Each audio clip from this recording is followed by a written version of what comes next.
guys? How's it going? I'm gonna try to make this a quick one. This is a little lengthy work on a Wednesday presentation lecture. So today we're gonna be discussing the military's campaigns of the Civil War. Okay, so now we're in the Civil War. We're past the antebellum era, Civil War now. So our focus will be the factors of that what led the Union's victory over the Confederacy. So we're gonna go ahead and explore the strategy, advantages, and the pivotal moments that shaped the outcome of this conflict. Okay, like I said, I'm gonna try to make it short today. It is kind of later. It's like 9:45, so let's go ahead and begin. And of course, we have a little timeline right here, right? Where we've been and where we're going. Okay, so kind of explains from like the beginning of the year, right? The first Unit 1, then we see Unit 2, and then Unit 3, and blah blah blah blah blah, right? So we already passed. If you guys can see a little check mark on the antebellum era, we talked about all that. And so now we're going to be talking about the Civil War, which is pretty exciting. I know a lot of people, I've heard some people say that the Civil War is one of their most favorite thing in American history. So yeah, we'll go ahead and explain that today. And yeah, I'm going to continue. And of course, we always have the essential question of the everyday. So what military factors contribute to the Union victory over the Confederacy? So make sure to think about this question as we're going through it today. And yeah, with that being said, I'm gonna continue again. So we're under 2 minutes. It's a good sign. Let's keep it that way. So now let's go ahead and talk about the military advantages. So yeah, let's go ahead and talk about the Union first. So the Union had several key advantages, right? So its population was 4 times of the Confederacy's free population. This included 800,000 immigrants and about 180,000 African American soldiers. The Union had more supplies, more industrial capacity, and naval power, allowing it to outlast the Confederacy in the war, right? On the other hand, we have the Confederacy's advantages. They had to fight defensively and could move more troops in short distances, and they also had experienced military leaders and high morale amongst their troops. Okay, that's pretty much what they're talking about in the slide. Pretty much summed it up for you guys. And make sure to go write down the notes, as it is going to be helpful for your both your exam and your assignment for today. Okay, let's go ahead and continue. Now let's talk about the economic and political differences between the Union and the Confederacy. So the Union had control of 85% of factories, 70% of railroads, and 65% of the farmland.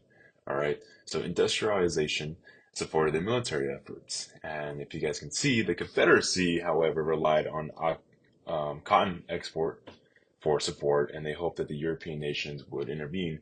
But the states' right weakened their central government, which made it hard to win the war. Okay. So let's go ahead and continue. And you guys can see the Great Scott Snake. This was basically General Scott's way of just crushing the Confederacy economically during the war. Okay, so you guys can see it's just a snake, and it shows them just wrapping around, like I said, the economic power of the South. And you guys can see the Union was kind of going around it, and the Confederacy was pushing upward.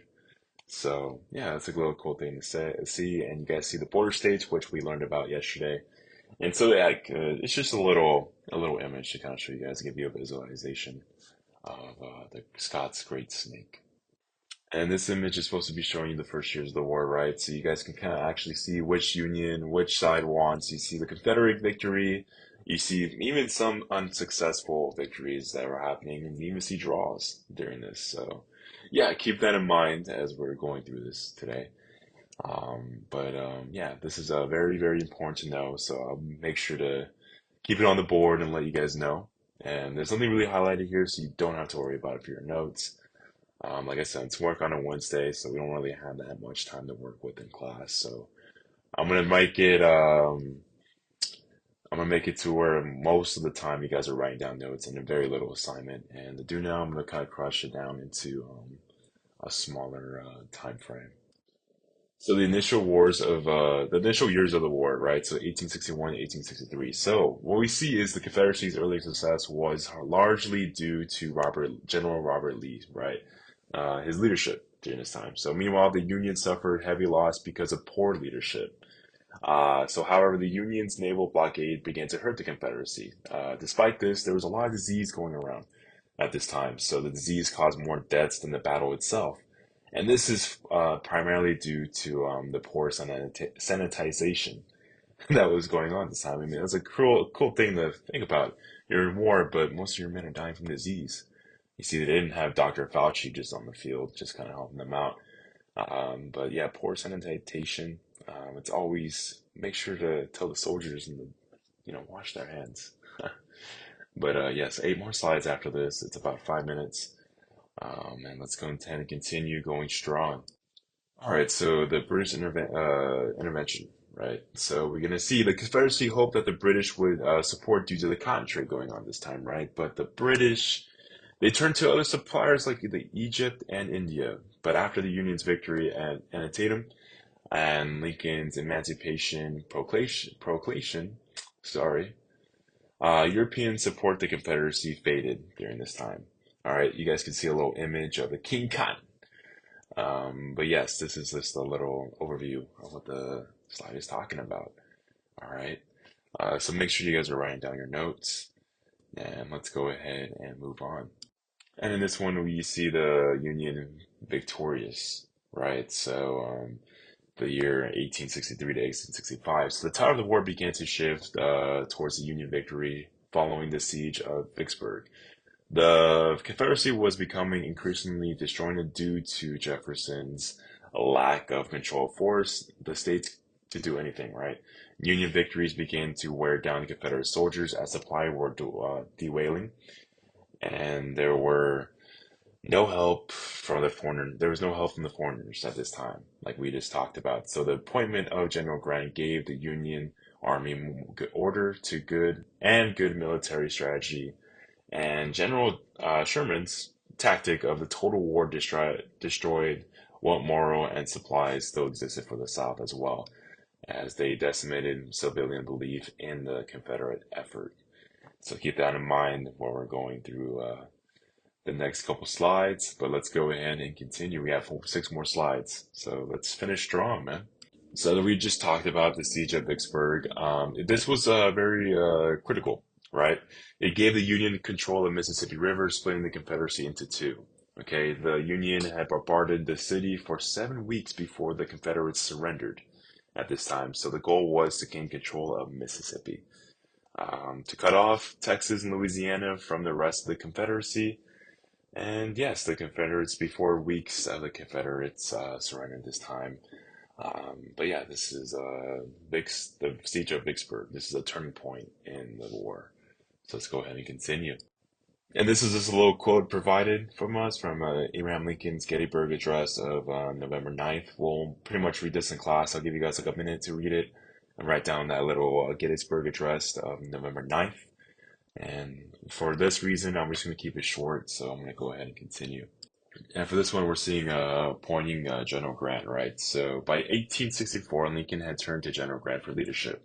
Grant used a strategy of attrition, aiming to ward down Confederate resources and force their surrender as well. Like I said, and then the last point I like to point out is he decided to launch a war of attrition, like I said, and his goal was to simply wait until the South ran out of supplies, actually, to force them to surrender. So what a great tactic to be using. Just take the hits until they run out of supplies, and then what else are they going to do, right? They're just going to be like, hey, man, we surrender. Basically, that was his goal. And so, yeah, we have 3 more slides after this.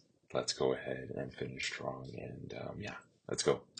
And we are going to have a little video. I think the last 2 are videos, actually, when I now think about looking back at the lesson.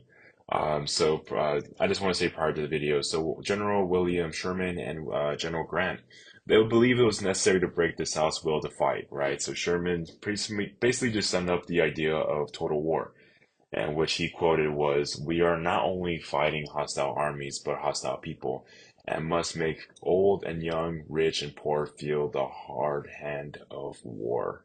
So I just want to say that before we get into the video and you guys answer the question on your notes. But with that being said, I'll probably add this video to the teams and YouTube just so you guys can watch it if you don't complete it, because I am checking for completion for those questions when it comes to binder check this Friday. So yeah, with that being said, I'm gonna go ahead and move on. And so yeah, now for this one, it is basically just talk about how Lee surrendered almost 4 years to the day after the first shot at Fort Summit. So yeah, we're gonna watch a video in class. You guys are gonna answer the questions, and pretty much after we're done with the lesson, you guys will have an assignment. I made it just one page since it is work on a Wednesday, um, which means we don't have that much time in class to kind of go and go a more lengthier assignment. I just want to make some more time for lecture and making sure that you guys understand what is going on this time we're talking about, which is a civil war. And so, yeah, this brings us to our last slide coming up right now. And for this one, it brings us back to an essential question, which is asking what military factors contribute to the Union victory over the Confederacy. Okay, so you should be able to answer this question. We went over it during the PowerPoint. Yeah, so it was a good Tuesday. Let's try and make it a good Wednesday tomorrow, right? We only got about a couple more days till we're off for a week. A much needed vacation for some of us. Yeah, I hope you guys have a good Wednesday, and I'll see you guys tomorrow for, yeah, it's Tuesday night, so I'll see you guys tomorrow. It's about something a little bit. All right, see ya.